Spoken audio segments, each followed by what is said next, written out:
Mick, we'll start with Le Mans. He races in the Poly Track Gothic Stakes over 1400 metres, and his last start at Flemington maybe over-raced a touch. He did, didn't he? He got into a bad spot. I reckon something interfered with him. He got into a bad spot. He got too far back, and then they stacked up in front of him in blinkers. Got on heels and over-raced badly. And look, he whacked away okay after that, but they usually don't find a lot when they get into trouble. Taking the blinkers off him, I think he's a more seasoned horse now, and he's a bit more experienced. So 1400 kept him fresh. He worked good this morning for Saturday, so he worked really good. And he'll take his place a little bit. I don't know if he's got the true sectional speed to win a good 1400 metre race, but look, the horse is going well and he'll be thereabouts.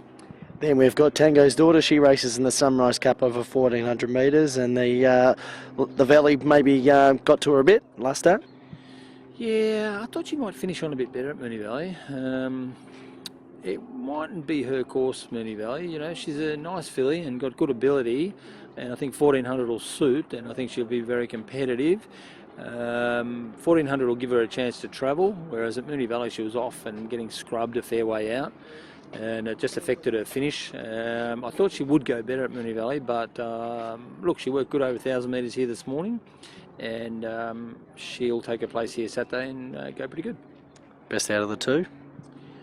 I think Tango's Daughter, without sort of looking at a final field, I think Tango's Daughter, I think she's got more ability at this stage in that race, 3 fillies, than Le Mans in his race.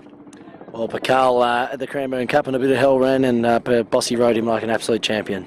Yeah, barrier 1, he tried to get off the fence, ran smack up something's backside, and then the seas parted for him. But the good jockeys make the right decisions, don't they? 60 kilos. Pulled up really well, the horse. The Monday morning he was really well. So I'm just going to keep him fresh. Not going to 2400 metres yet. He's going to the McKinnon, which will be 3 weeks between runs, which will be beautiful. He'll be right in the zone by Derby Day. You know, I think that sort of space between runs and keep him fresh and keep the weight on him will suit him. He's a very happy horse, and I thought it was a pretty good win with 60 kgs. So look, the McKinnon will be tough because there'll be a couple of, there'll be better horses in it than him, but he's got a few things that weight for age horses have. Like he's got a turn of foot, the ability to carry weight, and stamina. So I think he'll run a pretty cheeky race in that McKinnon. And a bit of hell going to the Bendigo Cup. Yeah, I should have run him in the Herbert Power. I reckon the horse is screaming out for 1.5 miles, but I just thought I'd take a softer option on him, and then he drew out in the car park, and you never touch a bridle first half of that race. Not Dwayne's fault. Bad barrier, you go forward, you either get in and have some luck, or it is ugly to watch, and it was quite ugly to watch. I was wincing, just, all that grinding work in the first sort of 1,000, 1,200. It always affects them.